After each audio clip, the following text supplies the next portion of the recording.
Bonjour à tous et bienvenue sur Reds League. Aujourd'hui les gars, on va se faire le bilan de la saison de Liverpool. Donc on a déjà fait les joueurs, voilà, on a déjà parlé du mercato, on fait des actus mercato. Donc si t'es fan de Liverpool, n'hésite pas à t'abonner davantage. Mais aujourd'hui, j'avais vraiment envie de faire vraiment un bilan complet de la saison, parler un peu aussi de certains matchs qui m'ont marqué, certains buts qui m'ont marqué, les buts peut-être pour moi les meilleurs. N'hésitez pas à me dire en commentaire quel est votre but préféré également. En fait, c'est vraiment un tout. Aujourd'hui, j'ai vraiment envie de parler d'un tout, voir un peu qui est sorti du lot, un peu se remettre dans les sentiments du début de saison.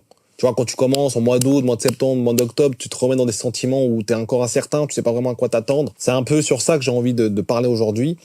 Je donnerai aussi une note à la fin, donc restez jusqu'à la fin les gars, une note qui va un petit peu déterminer la saison de Liverpool dans sa globalité. Et également, je ferai un top goal, donc pour moi, les trois plus beaux goals de cette saison de Liverpool. On va voir tout ça ensemble, donc n'hésitez pas également à dire en commentaire, vous, quel est votre but, qui vous a marqué. Voilà les gars, si t'es fan de Liverpool ou pas, reste jusqu'à la fin, on a des choses à dire, on a des choses à voir ensemble. On va voir tout ça dans cette vidéo, mais avant ça, générique.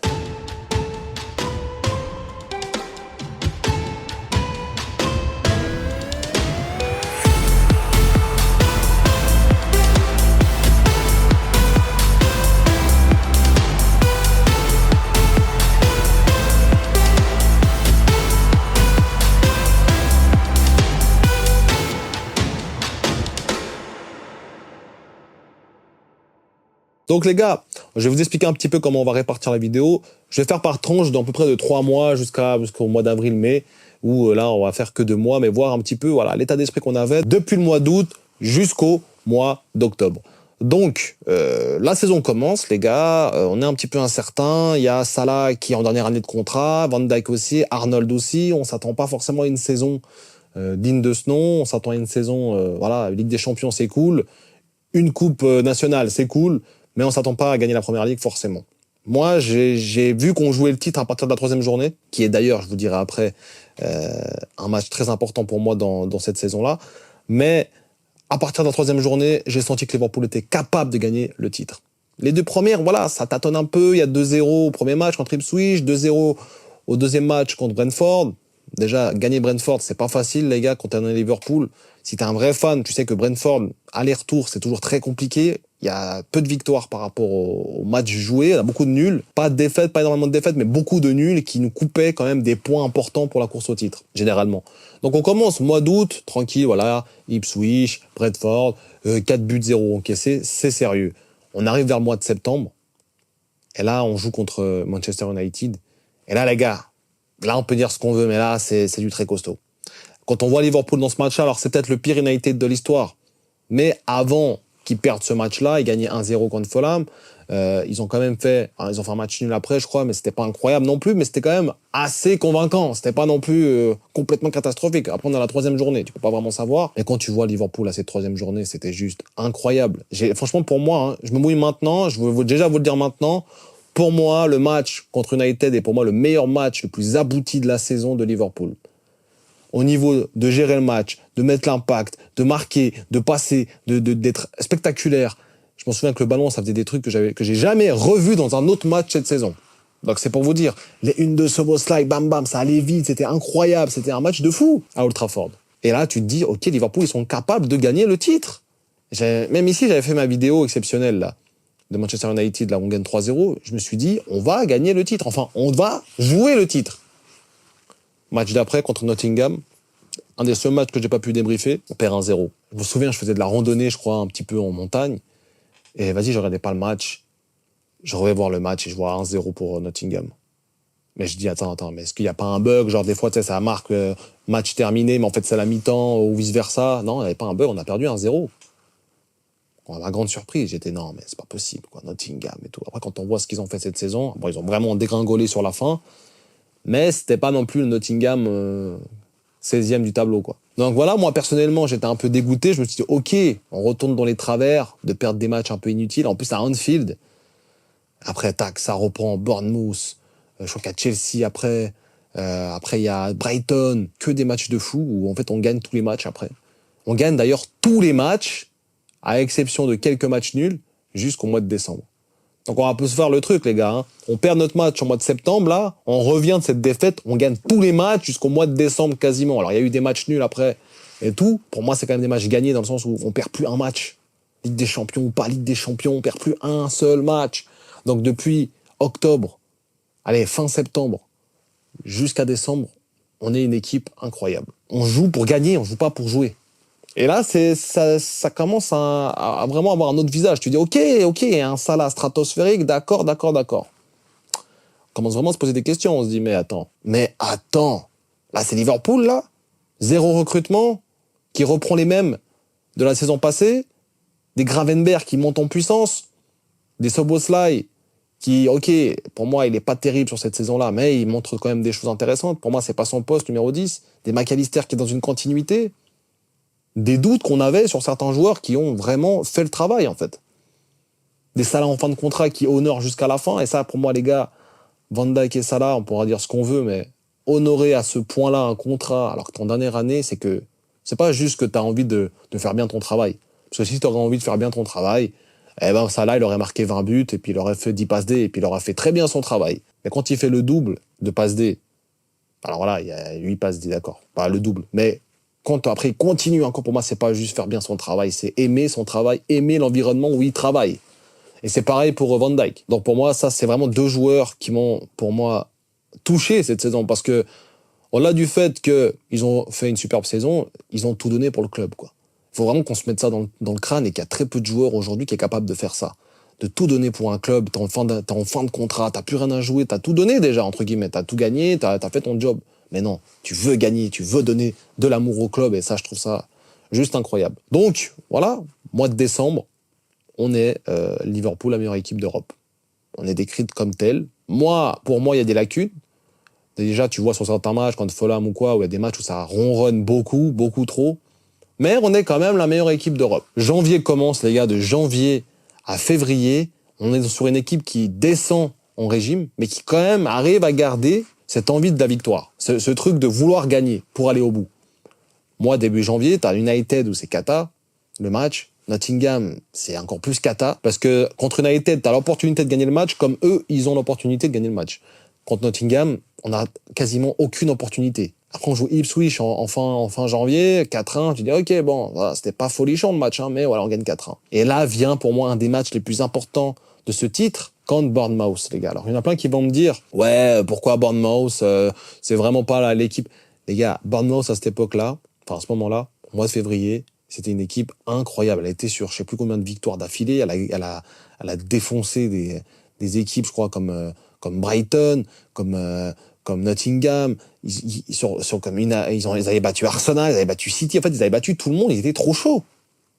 C'était pour moi une des meilleures équipes du royaume à ce moment-là. Et d'ailleurs, ils étaient meilleurs que nous sur ce match-là. On arrive quand même à gagner 2-0. Et pour moi, c'était un match où on s'est dit, ok, là, on est champion. Pour moi, là, c'est dit, après ce match-là, pour moi, on est champion. Alors après, on a un peu fait durer le suspense. C'est clair qu'on avait des petits doutes à la fin de saison, on va pas se mentir. Mais quand tu vois ce match-là, tu te dis on est champion, quoi. Alors même si avant, tu peux te dire qu'on l'est, et tu peux espérer qu'on l'est, on est sur la bonne voie en tout cas. Pour moi, quand Bournemouth, c'est ok, on est champion. Voilà. Après, les autres matchs, c'était que du bonus entre Newcastle, City, qu'on arrive à gagner encore une fois. Non, le mois de janvier-février, il est, voilà, mois de janvier, voilà, mi-figue, mi-raisin, demi-teinte. Mois de février, il est quand même assez sérieux, les gars. Il y a des victoires importantes contre City, contre Newcastle, contre Bournemouth. C'était un mois compliqué. On a gagné les 3 matchs. Donc déjà ça, faut le dire. Et après, je crois qu'il y a un 4e match. Mais enfin bref, moi, c'est les matchs qui m'ont marqué. Après, on arrive au mois de mars. Moment Ligue des Champions. Et avant de revenir sur ça, j'aurais quand même envie de revenir sur un truc qui est trop sous-estimé par plein de gens. C'est les petites défaites en Cup contre Plymouth. La petite défaite en dernière journée de championnat contre le PSV. Pour moi, c'est des défaites qui ne sont pas juste anodines. C'est pas juste des défaites, parce qu'on a fait tourner, parce que comme ça, on a une compétition en moins à jouer. C'est pas comme ça que ça marche, les gars. S'ils ont vraiment pas envie de jouer la compétition, qu'ils ont envie de l'abandonner. Ils la perdent dès le premier tour. Moi, contre Plymouth, c'est une faute professionnelle. Tu perds contre le dernier championship, tu perds 1-0, ok, tu joues chez eux si tu veux, bon, voilà. C'est une faute professionnelle. Alors, ok, ils n'ont pas aligné la meilleure équipe. Encore heureux, parce que si on aurait perdu contre Plymouth en alignant la meilleure équipe, les gars, c'est la honte. Mais, je suis désolé, ce match-là, il a fait mal. Il a fait mal parce que, en fait, tu perds en sérénité, tu perds en disant, Ah ok, on a perdu contre Plymouth. Certains joueurs, ils peuvent se dire ah mais c'est pas grave. Mais non les gars, ils vont pas se dire que c'est pas grave. Ça va quand même rester dans la tête. Tu perds contre Plymouth et peu de temps après, là on avait joué Tottenham aussi. Je m'en souviens, Tottenham en Cup. J'étais voir le match d'ailleurs. Et c'est juste après la victoire écrasante contre Tottenham qu'on perd contre Plymouth. Après on a géré sur les autres matchs de championnat, mais les petites défaites comme ça, c'est pas anodin. Tu te dis que l'équipe, elle est pas si incroyable que ça. Si elle est capable de perdre contre Plymouth, c'est qu'il y a des lacunes. Et c'est que les autres mecs sont pas forcément à 100% concernés. Quensa, des Elliott, je suis désolé, sur cette partie-là, des Chiesa, ils devaient tout donner. Ils devaient gagner ce match pour montrer, ok, on est là. Ok les gars, on est derrière vous, mais on est là. On n'est pas les premiers choix, mais on est là pour porter l'équipe. Ils n'ont pas été là. Il n'y a pas eu de leader dans ce match-là. Voilà, ça a fait du mal. Pour moi, ça a fait du mal. Sur certains joueurs, ça a fait du mal. T'as moins confiance. Tu sais, faut se dire un truc, les gars. C'est comme si maintenant, toi, tu fais un job, tu fais un boulot, tu donnes tout pour être le meilleur dans ton taf, que tu pars une semaine en vacances, il y a des remplaçants qui viennent pour remédier en ton absence, et que ce remplaçant fout la merde, en fait. Quand tu reviens de vacances, t'es comment? Est-ce que t'as envie de saluer les remplaçants? Mais hey, salut, ça va? T'as quand même un petit froid, un petit truc qui se met. Alors, bien sûr, c'est des joueurs de foot, ils ont l'habitude de perdre, ça fait partie de leur métier. Tous les jours, ils sont confrontés à des défaites. C'est pas ça que je dis. Ce que je dis, c'est juste que forcément, ça crée une petite... je sais pas, une petite rancœur. Bah alors, c'est un peu... Le mot rancœur est trop fort, mais ça crée en fait une petite friction. Je pense que c'est le bon mot, une petite friction avec les d'autres joueurs où tu dis mais t'as abusé quand même. Tu vois, tu te dis mais purée, moi je suis là, je suis en vacances, j'ai fait tout le taf avant. Là, on a joué comme des malades contre Tottenham. Ok, c'est pas la même compétition. Où les gars, vous allez jouer pour prendre le relais, vous perdez quoi. Et moi, je suis sûr que ça travaille dans les têtes. Ça, c'est certain. Mais enfin bref, ça c'est mon avis. Je suis certain que ça travaille quand même dans les têtes. Si vous, ça n'a aucun impact pour vous, c'est votre avis. Mais pour moi, ça a de l'impact. Dès que tu as une défaite, surtout comme ça, contre Plymouth, un des Championship, c'est pas une équipe dégueulasse avec laquelle on jouait. C'était quand même une équipe qui avait quand même des forces. Plymouth, ils sont tous inconnus au bataillon. Tu perds le match. Ok, avec un penalty, machin truc, si tu veux. Mais tu perds le match. Et pour moi, c'était quand même une grosse erreur. Après, voilà, la saison continue. On arrive contre ce match contre le PSG. On se dit, ok, il y a moyen. On fait un match calamiteux au Parc des Princes. Après, on gagne quand même le match. Voilà, on a fait un peu les malins entre nous. On a fait les malins. Après, on a vite redescendu sur terre. Mais on a fait les malins. On a eu le temps d'une semaine. Après, ils viennent à Anfield. Ils gagnent 1-0. But hors jeu, Nuno Mendes, d'accord si vous voulez, mais Salah qui loupe, qui passe à côté de son match, qui avait des opportunités de vraiment, voilà, j'ai cette action là où il est en premier poteau, mais là au deuxième, tire, il ferme son pied pour la mettre sur Nuno Mendes. Moi, c'est des genres d'actions qui me marquent, en fait, tu vois, où je me dis, mais, tu pouvais faire mieux, mon gars. Vas-y, marque, vas-y. Deuxième poteau, ouvre ton pied, là, ferme-le pas au dernier moment. Moi, ça m'a rendu ouf, cette action-là. Je vais pas vous mentir. Après, les buts hors jeu, voilà.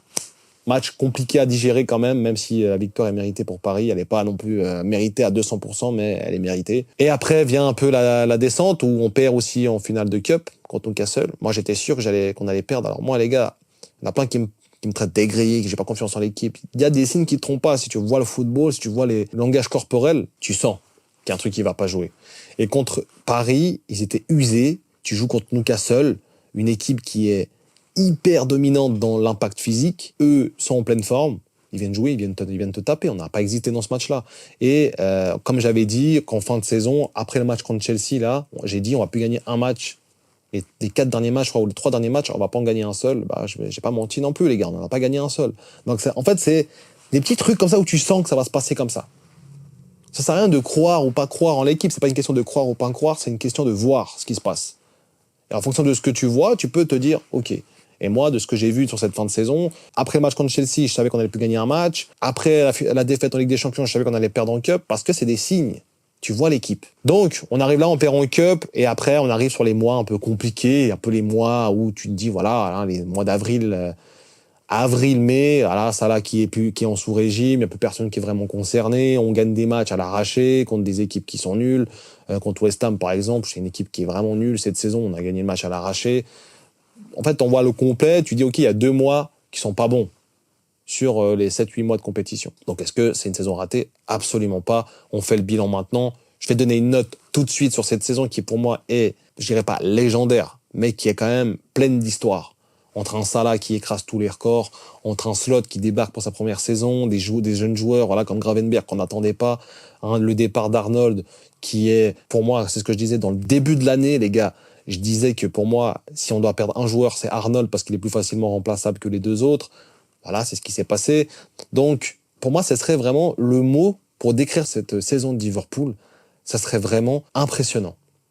Impressionnant, pourquoi ? Parce que pendant plusieurs mois, on était injouable. On a toujours eu, même quand on jouait mal, ce truc où on gagnait les matchs. On a eu des joueurs qui ont été impressionnants. On a eu des performances d'entraîneurs aussi. On va dire Slot, hein, les gars, on va en parler un peu après, mais faut quand même dire que c'est impressionnant. Et on a aussi une équipe qui a joué de manière impressionnante, même si sur la fin, ça n'a pas été très bon. Voilà. Maintenant, j'ai envie de parler un petit peu de la note. Donc pour moi, j'ai mis une note qui est pour moi totalement en accord avec ce que je disais tout au long. Pour moi, la note est de 7,5 sur 10. Voilà, Liverpool a fait une saison quand même très très bonne. Franchement, ils auraient gagné le match de Cup en finale. J'aurais mis un 8 sur 10. Mais là, c'est 7,5. Ce passage en Ligue des Champions reste un petit peu amer quand même. La défaite en Cup, elle est quand même pas bien digérée par les fans. Donc, moi, je mets un 7,5 sur 10. N'hésitez pas à me dire en commentaire quelle est pour vous la note que mérite Liverpool pour cette saison. Après, j'ai envie de parler voilà, moi, des matchs qui m'ont marqué. Moi, il y a 2 matchs qui m'ont vraiment marqué cette saison. Mais je vais en citer que un. Pour moi, le match contre United est le match le plus impressionnant cette saison de Liverpool. Il y en a qui vont me dire « Ouais, mais gros, tu parles d'un match qui est au début de l'année. » Allez revoir ce match. Allez revoir ce match.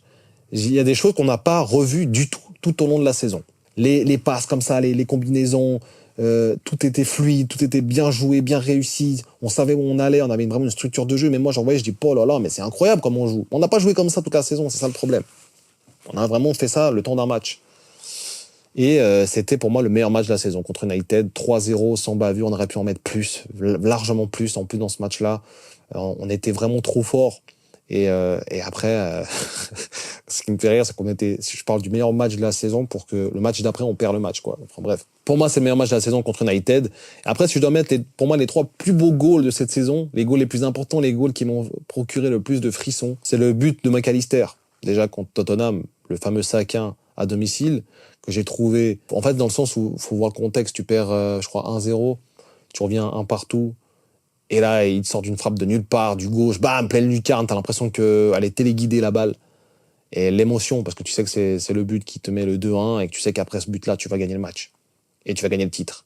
Donc non, pour moi, c'est le match, c'est le but. On va dire dans mon top 3, c'est le 3e but. Le 2e but, pour moi, c'est le but de Salah contre Bournemouth, les gars. Pour moi, ce but-là, il est tellement salvateur, en fait. Parce que dans ce match-là, hein, moi, je me remémore, les gars, j'oublie pas les souvenirs. Dans ce match-là, on était nuls. Contre Bournemouth, on devait perdre le match, on devait prendre un but ou 2, on n'était pas bon, on ronronnait, et que le fait qu'ils te mettent un but pareil, en mode ok facile, et qu'on a 2-0 à la 75e minute, pour moi c'est incroyable. L'émotion qu'il m'a procuré dans ce match-là, ce but, en plus de la manière dont il l'a marqué, c'était trop fou. Et le top 1, les gars, voilà, hein, on va me dire je suis pro Salah, machin, mais les gars, il n'y a plus qu'à marquer cette saison des buts incroyables. Donc voilà, à part McAllister aussi. Il y a le but de Nunez contre Bournemouth qui est pas mal aussi. Mais bon, quand tu vois l'enjeu, hein, on gagne déjà 2-0, ça servait un peu à rien. Par contre, le but contre Brighton, voilà, pour moi, c'est le meilleur but de cette saison de Liverpool. Salah contre Brighton, là, c'est pas là, les gars, le but. Moi, en fait, ça faisait très longtemps que j'avais plus vu un Salah marquer comme ça, des buts pareils. Il en a marqué plus cette saison, ça fait plaisir. Mais là, la manière, contre-attaque, tac, tac, tac, pied gauche, bam, pleine lucarne. Match très compliqué contre Brighton en plus, où on marque un but chanceux avec Gakpo. Non, pour moi, le plus beau but de cette saison de Liverpool, c'est Salah contre Brighton. N'hésitez pas à me dire en commentaire quel est pour vous le plus beau but de la saison. De Liverpool, hein, je précise bien. Donc voilà, ça c'était la petite minute où on se remémorait un petit peu les moments jouissifs de cette saison. Ça fait toujours plaisir. On va repasser directement à Slot, les gars, avant de conclure la vidéo. Pour moi, est-ce que Slot nous a fait fermer des bouches? Oh que oui, les gars. Oh que oui, il nous a fait fermer des bouches. Alors, fin de saison compliquée, mais en même temps, quand tu fais 100 000 km avec les mêmes freins, au bout d'un moment, ça va aussi s'user, hein, c'est normal. Donc, il faut aussi un petit peu de turnover, il faut changer un petit peu les armes. Pour moi, ça n'a pas été le cas, hein. Ça a toujours été les mêmes joueurs tout au long de la saison. Comment tu veux espérer que tes joueurs soient frais tout au long? C'est impossible. Il n'y avait pas de turnover, en fait. C'est là où, pour moi, la saison prochaine, on va être meilleur. parce qu'on aura plus de joueurs, mais ça, on en parlera dans une autre vidéo, les gars. Le bilan, du coup, pour moi, est très positif quand tu vois un Slot qui a, avec beaucoup de personnalité, en fait, dès les premiers interviews, j'ai beaucoup apprécié ce mec. C'est quand même fou, son sourire, sa façon d'être, sa légèreté, mais toujours très lucide dans ses analyses. En fait, tout ce qu'il dit, t'es là, ouais, mais en fait, c'est exactement ça, en fait. Alors, le mec, il sait exactement, il sait mettre les mots, il va pas se cacher derrière un joueur, derrière un autre, derrière le fait que non, mais lui, il est trop fort, mais lui, non, il va se cacher sur le fait qu'on a été mauvais, pourquoi? Parce que ça. Contre Paris, il a dit, on a été mauvais parce qu'on a joué, on a voulu trop jouer, en fait, la carte de, on laisse aller, on fait des contres, mais soit qu'on était trop mauvais en contre, et ça, il l'a même avoué lui-même. Donc, en fait, c'est ça. Slot, c'est un mec hyper humble, qui fonctionne avec le club, qui a la même ADN, qui j'espère va faire encore de meilleures choses la saison prochaine. En tout cas, j'ai énormément confiance en cet entraîneur. Pour moi, il va faire vraiment de belles choses encore dans les années à venir. Il aura des moments de flop, il aura des années, je pense une année ou deux où il aura un gros flop. On va lui dire, ah mais casse-toi de Liverpool, mais on connaît le club, les gars, on n'est pas comme ça. C'est pas parce qu'il y a un entraîneur qui fait une mauvaise saison qu'on doit forcément le virer. Hein, on connaît le club, c'est pas les valeurs du club. Donc voilà les gars. C'était pour faire une petite vidéo tranquille, une petite vidéo bilan de la saison de Liverpool. Voilà, 7-5. J'ai parlé de mes plus beaux buts. N'hésitez pas à le dire en commentaire. N'hésitez pas à dire votre note que vous donnerez à la saison de Liverpool. La vidéo arrive à son terme. Merci encore une fois. N'hésitez pas à liker, à partager. Nous, on se retrouve prochainement pour une nouvelle vidéo. Restez branchés. Il y a pas mal de choses qui vont arriver. D'ici là, prenez soin de vous. Et surtout, n'oubliez pas...